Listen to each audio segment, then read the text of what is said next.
Welcome to Discovering Orthodox Christianity. I'm Stacy Spanos, your host for this series of programs designed to explain the basic teachings of Orthodox Christianity. We're honored to be filming at the Holy Cross Chapel on the campus of Hellenic College, Holy Cross Greek Orthodox School of Theology in Boston. So in today's program, we'll discuss Orthodoxy and our youth. Our special guests today are Reverend Father Jason Roll, Director of the Department of Youth and Young Adult Ministry for the Greek Orthodox Archdiocese of America, and Ms. Eva Kokinos, Director of Youth and Young Adult Ministries for the Metropolis of Detroit. Welcome and thank you for being with us. Thank you very much. Father Roll, let's begin with you. In a day and age when our children have instant access to anything in the world over the internet, they've got Game Boys, they have a number of things to hold their attention. Is there a place for the Orthodox Church for our youth?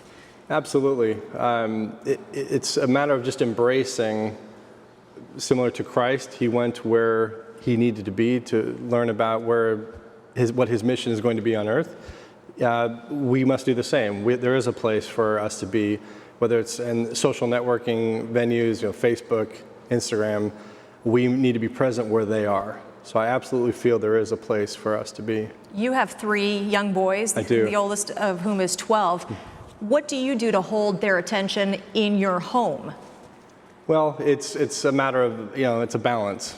We allow them to play certain video games or see certain shows, but in the meantime, educating them what's appropriate. I look at every opportunity, or everything that they do as an opportunity to integrate what our moral compass is into what they're doing for, we call it e-time, where they are on a computer or playing games, keeping everything age appropriate, yet integrating what they need to understand as, proper for their maturity. That takes a lot of parental involvement. Absolutely. Which I'm sure you and your wife have realized. Yeah, absolutely. Eva, you have been very involved in children's lives for many years in your role because you oversee the youth programs in Detroit there, yes, and for many other parishes across the country. What do you find is the #1 challenge when it comes to trying to get children more integrated into the church? I think one of the things that I see parents and youth workers struggle with is being that source of inspiration. When I was in high school, my high school choir director always used to say, in order to get us to perform at 100%, she had to do things at 200%. She had to have that enthusiasm. And so I think one of the challenges is having that enthusiasm and being integrated into the life of the church so that we inspire our young people to do the same. I liken it to when we have that direction on an airplane, to put on our mask before we help others. We have to be, as adults, as leaders in the community, as other faithful, along with our youth, be putting that mask on to give ourselves that spiritual life so that we can truly be there for our young people, because they need that guidance. They need that guide on the path to salvation. And I like what you say about that, because a lot of adults go to church because it's what their parents did and it's what they were brought up to do. And sometimes the educational message and the spiritual message is lost. And you cannot be a good shepherd for your flock, I guess, if you are not integrated. Tell me the story that you related to me earlier about some adults who volunteer at the children's camp and what they get out of it.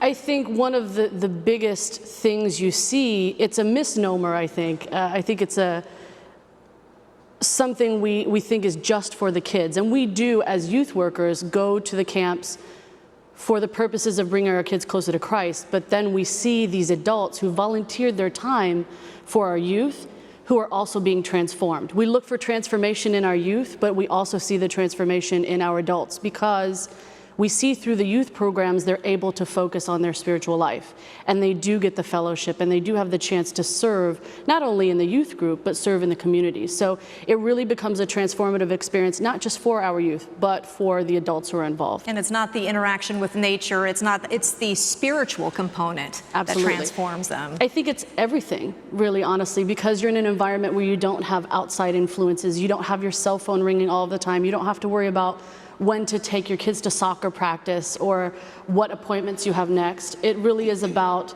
spending time with your family, your biological family and your spiritual family, and getting closer to God. So Father Jason, you have a great, vast knowledge on this topic as well as the director, the former director of the Ionian Village. Yes. That's over in Greece. It's a summer camp. If people don't know what it is, please explain. It is exactly what you said. I think it's on its 44th year. It's meant for high school aged young adults, where they spend 20 days in Greece. Everybody from all over America, young adults meet in New York, and they come over and fly over to Athens, and they're taken to this camp on the coastline of the Peloponnese. And it's a huge property, gorgeous property, where anywhere from about 150 to 220 kids meet with for 20 days, and they spend half the time in camp and half the time traveling. It's one of the taglines is "Discover Greece, Live Orthodoxy." It's profound. They really truly get to not only see their culture, whether of Greek descent or not, but the culture of Greece, but they really get to live Orthodoxy to the full essence. They, as Eva was saying, there's no cell phones, there's no computers, there's no televisions. They truly disconnect from our modern day stresses and things that grab our attention. And not only do they live Orthodoxy on the camp, where they're forced to interact with each other, bond with a group in their cabin, their counselors, all the staff, but they look at each other in the eye. They're being taught how to love Christ. They're being taught what it means to truly live Orthodoxy without saying a word, without having to preach it. Similarly, Greece as a country is 96% Orthodox, so they see it in the restaurants. They see icons at the cash register, or the cab drivers have it in their cabs, or the bus drivers, and it's everywhere. There's churches on every corner. They truly come home transformed. They really see. They have that aha moment where, oh, I get it. Now I've seen Orthodoxy in its origin per se, and they bring it home with them.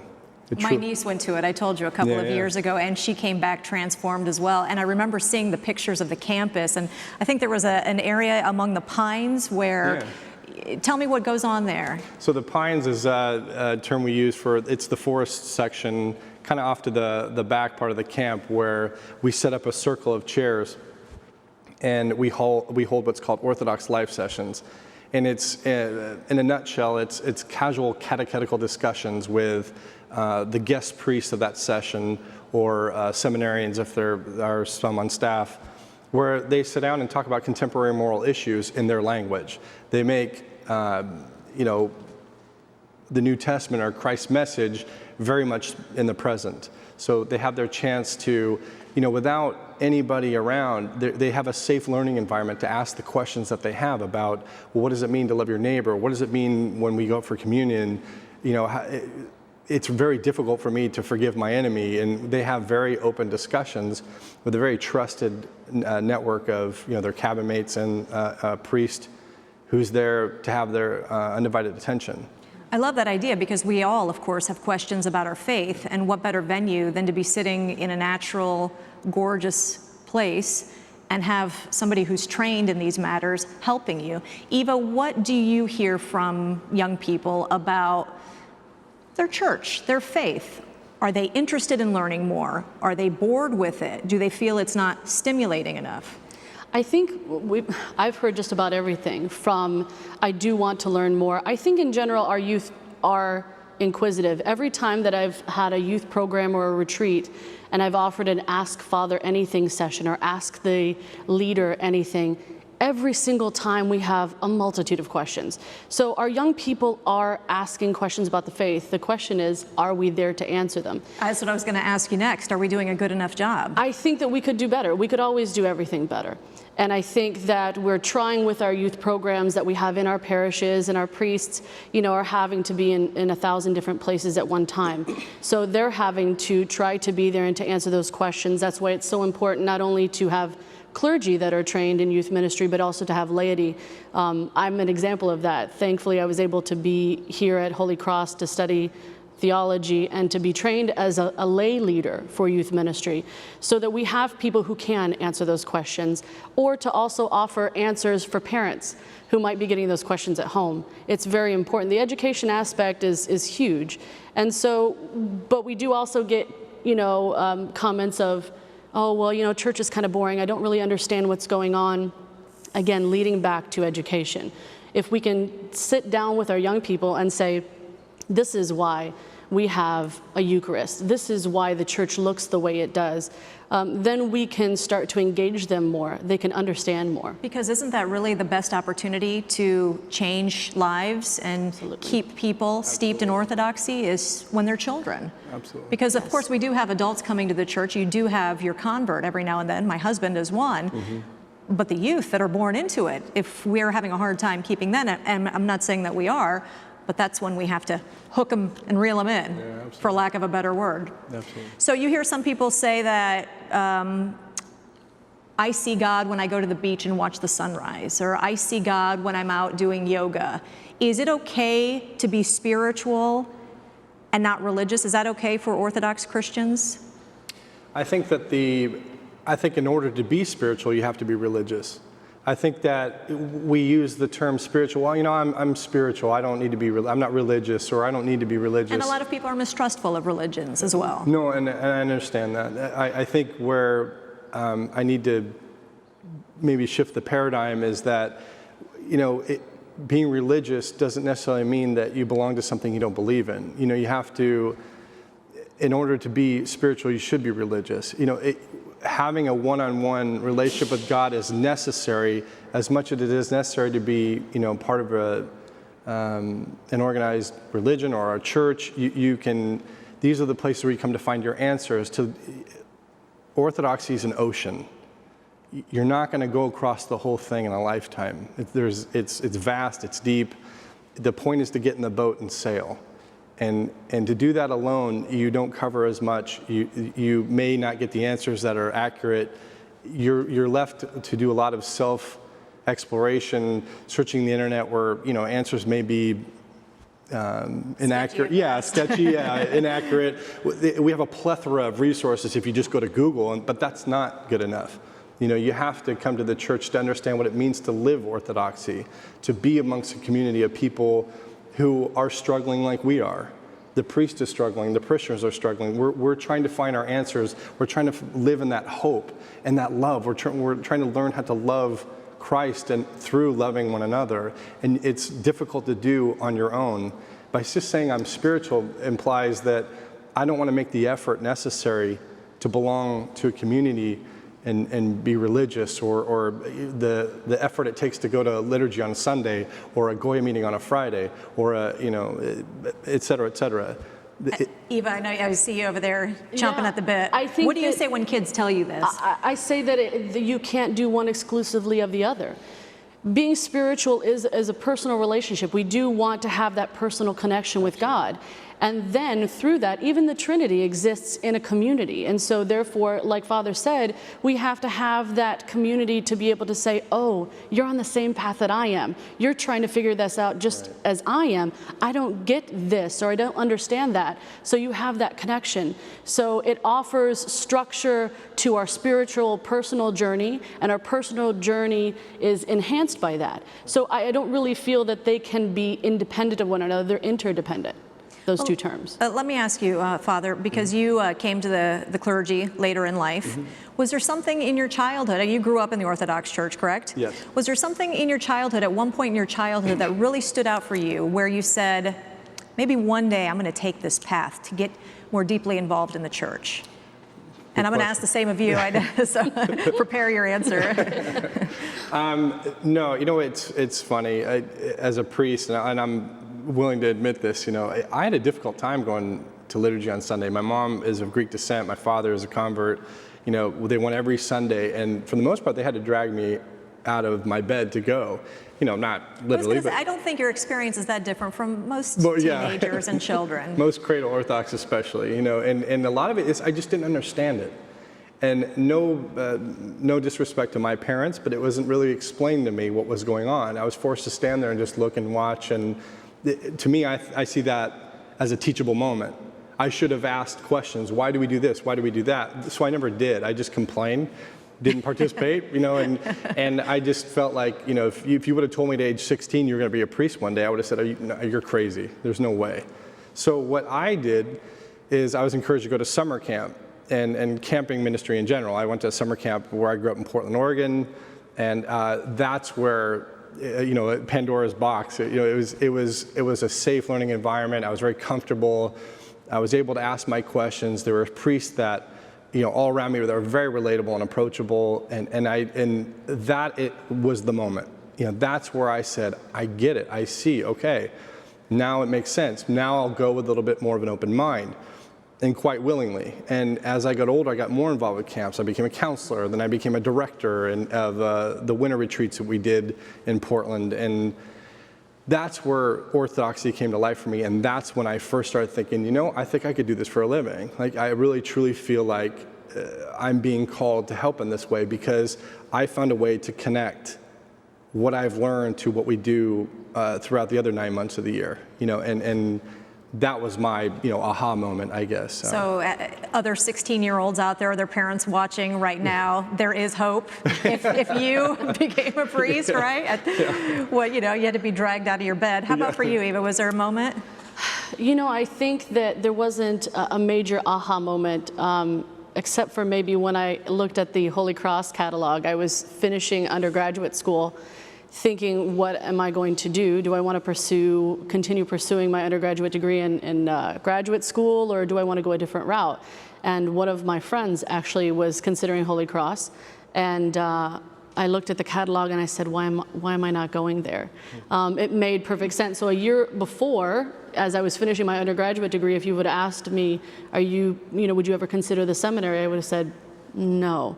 It's not something that was repelling to me, like it wasn't a repellent thought, but it was something that it just made sense at that moment. But I think some of the things that happened in my life, and it was more about role models.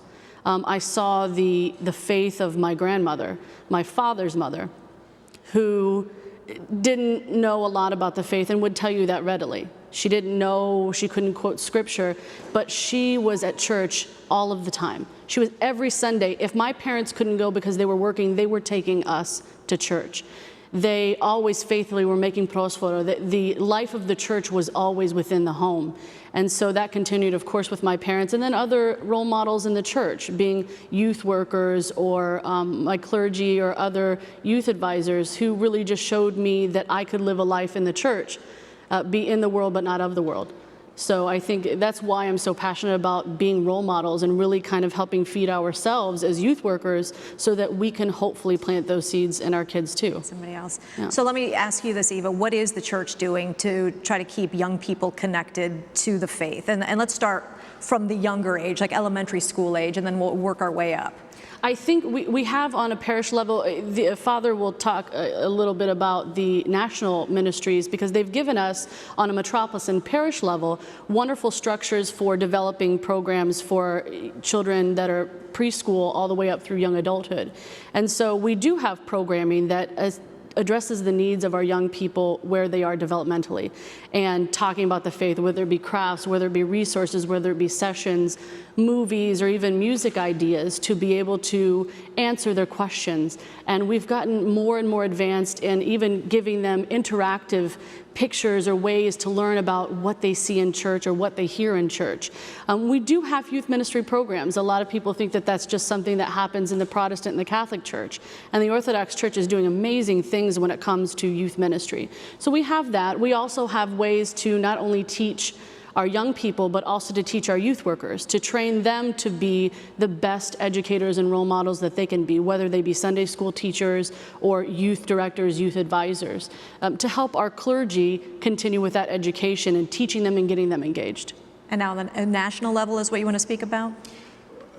Just to piggyback off what Eva was saying, the national office just provides the resources. We offer guidelines, how to set up these types of youth ministries for different age groups, suggested, curriculums, things throughout the year, and offer it to the metropolises to then trickle down to the parish level, or give to the parish level and offer for them. It's not forced upon by any means, because a parish in Detroit, Michigan, it could be very different from a parish in, New Rochelle, New York.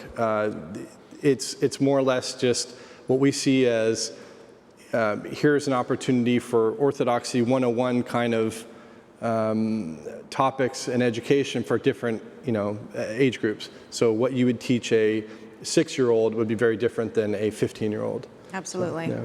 And I think that what we find is that the guidelines that we receive from the National Youth Office that's created by the Archdiocese help each family, each spiritual family, address the needs of their spiritual family. Because not every, when you look at the shows that deal with families with children in crisis or, behavioral issues, the same set of rules don't apply for every family. And that also applies to the ministry for our parishes. One set of guidelines isn't going to address, as Father said, every single parish. And so we take those guidelines and we address the needs of our spiritual family. So that's what's lovely about it. They're best practices for each one of our age groups from, like I said, preschool all through young adulthood. If you were to just cast a critical eye on our congregations or, I don't want to go anywhere negative, but is there anything, I'm a parent as well of a 6 and an 8-year-old. Is there anything that I or others are doing wrong when it comes to teaching them about our faith? I wouldn't say wrong. I just think that we have to take everything as an opportunity. I think what I'm learning as a parent, and only now do I appreciate what a missed opportunity might be. I just think as a parent, we have to stop saying, well, the priest isn't doing anything, or what are we doing about our youth in the church? If you see a need, then create a solution. I myself, I'm a priest, so on Sundays I'm, serving liturgy, but my wife takes the opportunity to, when she's with the children, to explain certain things in a whisper while the liturgy is going on. And then they will go to Sunday school, or they'll go to their Joy or Hope or Goya programs, and there they'll learn and discuss, what's relevant that week to what was in the gospel reading. That, any chance to discuss. Because I know as we look out in our parishes, most of them, and I think it's only improved slightly in the last, since I was a teenager, where you still see people just standing and looking when they don't feel it's okay or comfortable to maybe whisper to their young ones, what's going on or what, I think that you just have to be active. I would just suggest that a parent shouldn't be afraid to ask questions or find a solution. Similarly, I don't know if there's enough stress on a youth ministry within a parish. We've had this discussion many times, at the archdiocesan level, where you still look at the budget of a local parish, and they'll have, the bouquet of flowers that go around the Kavuklion have more of a budget than youth ministry.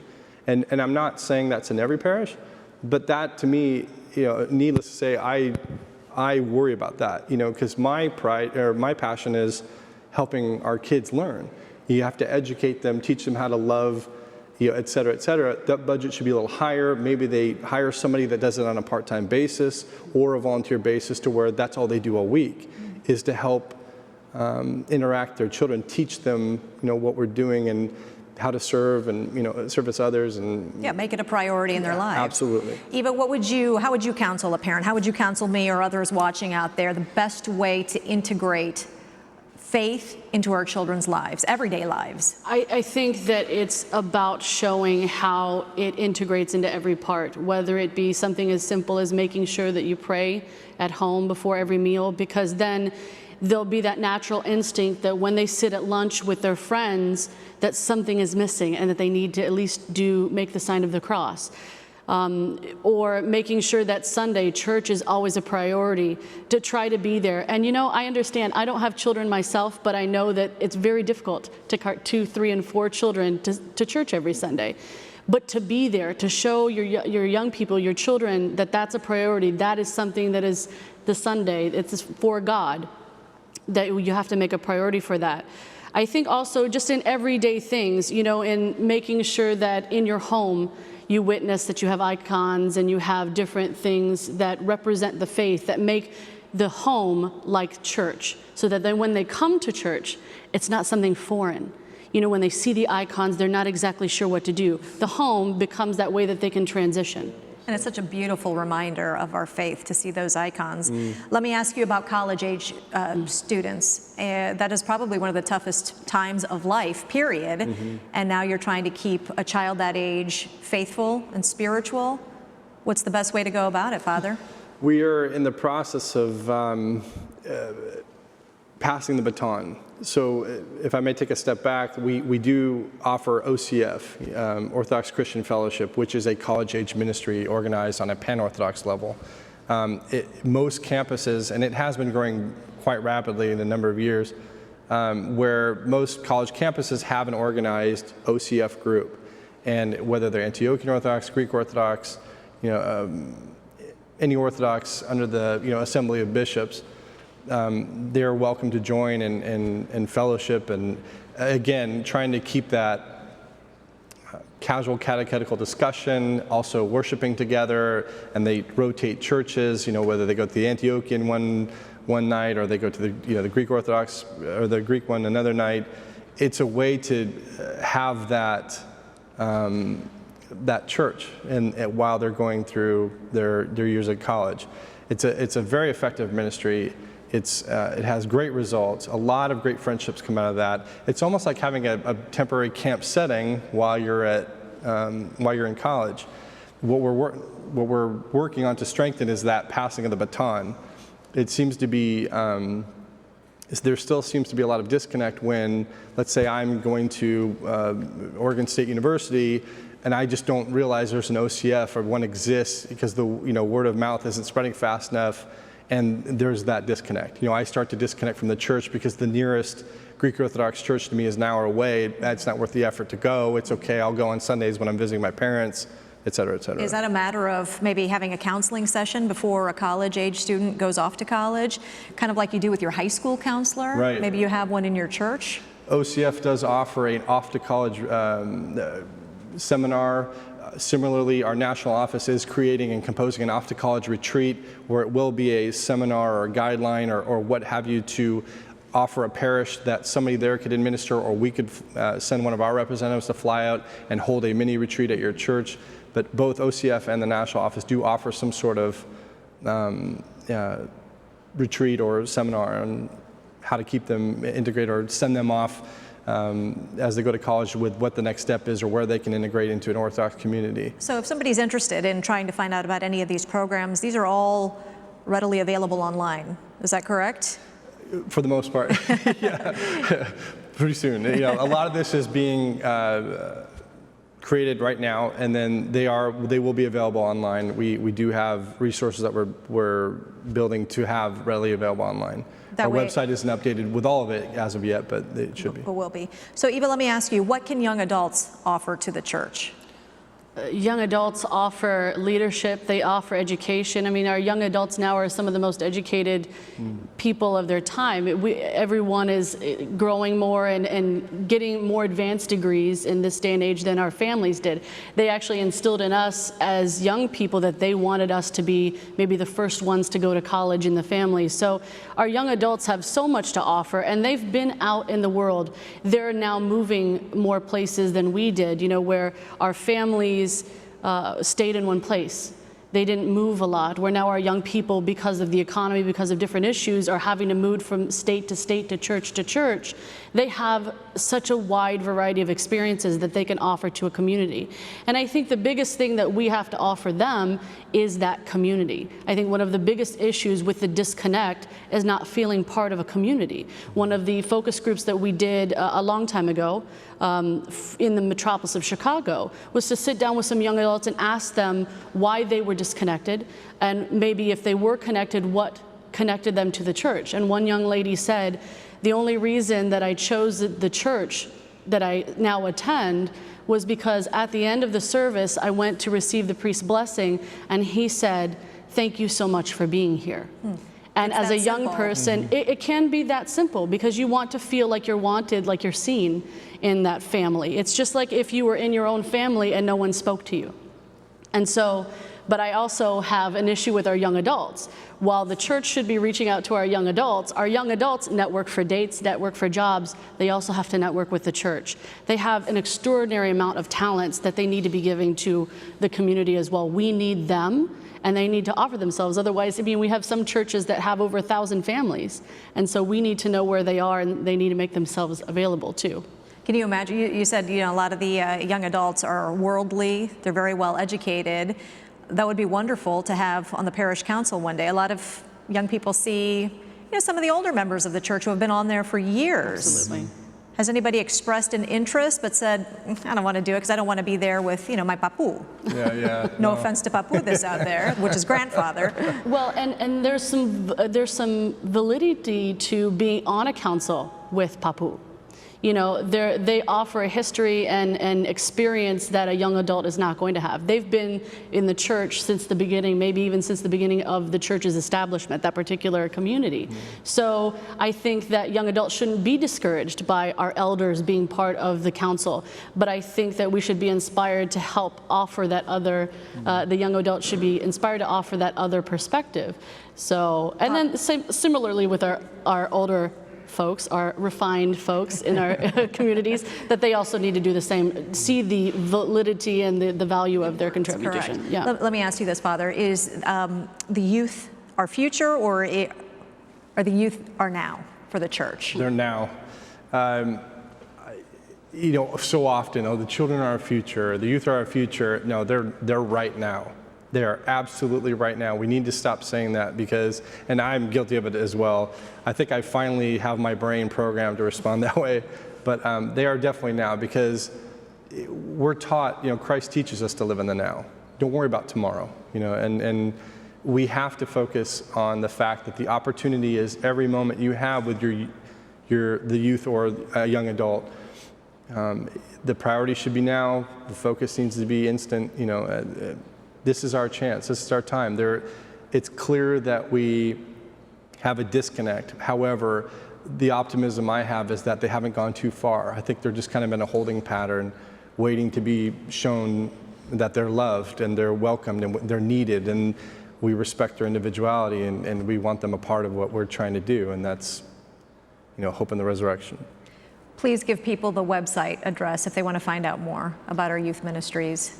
The Archdiocese website, you can go to www.goarch.org, or the direct website for the youth office, the National Youth Office, is youth.goarch.org.